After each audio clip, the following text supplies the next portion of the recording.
Article-20 Bill of Lading. So bill of lading அப்படின்றது எப்போ issue பண்ணுவாங்கன்னா சி ஷிப்மெண்ட்டில் மட்டும்தான் டிரான்ஸ்போர்ட் நடக்குது அப்படின்னு கிரெடிட் சொல்லிச்சுன்னா பில் ஆஃப் லேடிங் மட்டும்தான் தருவாங்க. So the bill of lading however name எப்படி வேணால் டைட்டில் இருக்கலாம், ப்ரொவைடட் சி ஷிப்மெண்ட்டை கவர் பண்ணால் போதும். ஓகே, ஸோ அதில் என்னென்னலாம் இருக்கணும்? It must indicate the carrier name and signing capacity, carrier or named agent, master or the named agent, or on behalf of the master or on behalf of the carrier. Okay, so any signature by the carrier, master or agent must be identified as that of carrier. அதாவது யாருக்காக sign பண்ணியிருக்காங்க, அந்த carrier யார், master யார், ஒரு agent இருந்தால் அந்த agent யாருக்காக அந்த ஏஜென்ட் வந்திருக்கான். ஸோ அது எல்லாமே மென்ஷன் ஆகிருக்கணும். சேம் லைக் நம்ம ஆர்டிகல் 19 பார்த்த மாதிரி. ஓகே, ஸோ சிக்னேச்சர் ஆஃப் ஏஜென்ட்டோ அல்லது signature of master, signature of carrier எல்லாமே சேம் கெப்பாசிட்டி தான், ஆர்டிகல் 19 பார்த்த மாதிரி தான். ஓகே, ஸோ இதில் என்ன அப்படின்னா இந்த taken in charge, goods have been dispatched, இந்த மாதிரி வேர்ட்லாம் இருக்காது. இதில் ஷிப்ட் ஆன் போர்ட் அப்படின்ற வேர்டு மட்டும்தான் இருக்கும். ஓகே, ஸோ அதுதான் பாயிண்ட் நம்பர் செகண்டில் சொல்கிறாங்க, indicated that the goods have been shipped on board. அந்த டிரான்ஸ்போர்ட் டாக்குமெண்ட்டில் கண்டிப்பாக மென்ஷன் ஆகிருக்கணும் ஷிப்ட் ஆன் போர்ட் அப்படின்ற நோட்டேஷன். ஸோ இல்லைன்னா என்ன அப்படின்றது அடுத்த பேராகிராஃபில் சொல்லியிருப்பாங்க. Okay, so it must indicate that the goods have been shipped on board a named vessel at the port of loading stated in the credit. Okay, LCயில் சொல்லியிருக்கிறபடி இந்த board of லோடிங்கில் தான் load ஆகிருக்கணும் அப்படின்னா அந்த board of லோடிங்கில் தான் இது load ஆகிருக்கணும். So presented அந்த டாக்குமெண்ட்ஸில் வந்து அந்த board of லோடிங்கில் அந்த கூட்ஸ் ஏறின மாதிரி தான் mention ஆகிருக்கணும்.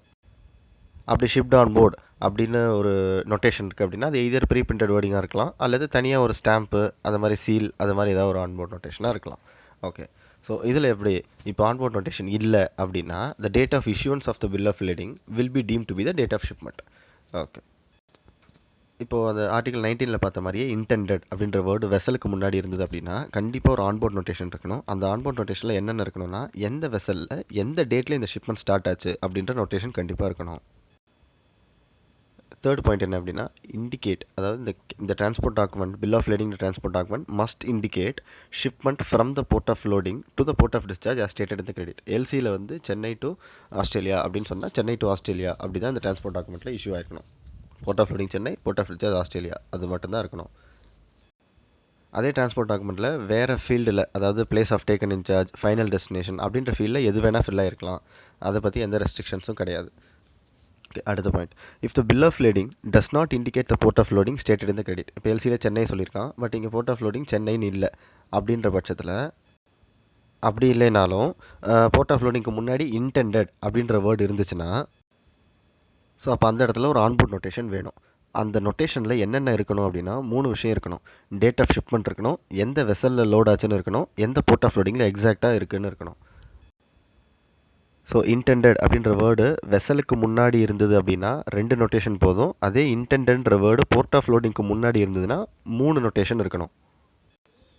So fourth point, original அப்படின்ற கெப்பாசிட்டி எப்போ ஐடென்டிஃபை ஆகுறது, same like article 19.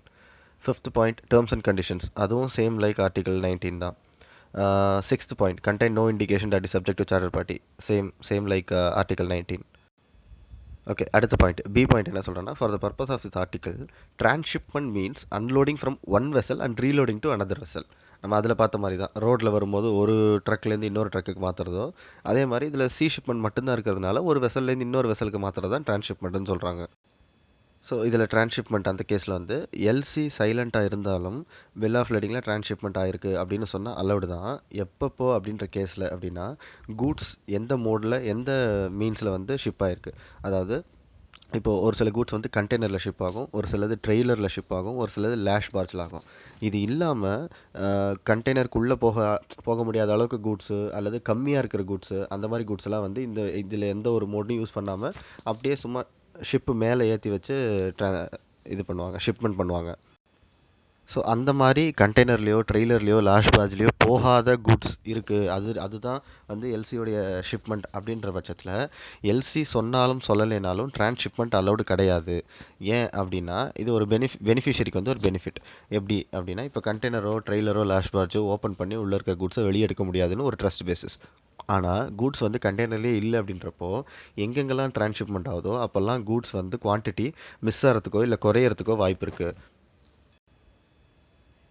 D point, bill of லேடிங்கில் ஒரு சில கிளாஸ் இருக்கும். என்னென்னா carrier reserves the right to transship அப்படின்னு ஒரு கிளாஸ் இருக்கும்.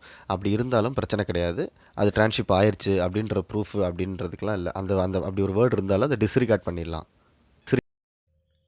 ஓகே ஃப்ரெண்ட்ஸ், இந்த வீடியோ கண்டிப்பாக உங்களுக்கு யூஸ்ஃபுல்லாக இருக்கும், பிடிச்சிருக்குன்னு தெரியும். ஸோ லைக் பண்ணுங்கள், கமெண்ட் பண்ணுங்கள், மறக்காமல் நம்ம சேனலை சப்ஸ்கிரைப் பண்ணுங்கள், உங்கள் ஃப்ரெண்ட்ஸ் கிட்டலாம் ஷேர் பண்ணுங்கள், கொஞ்சம் சப்போர்ட் பண்ணுங்கள். Time for a love potion, a little sweet and spice. Throw it all in a cauldron, mix it up real nice. Fire in my eyes, stir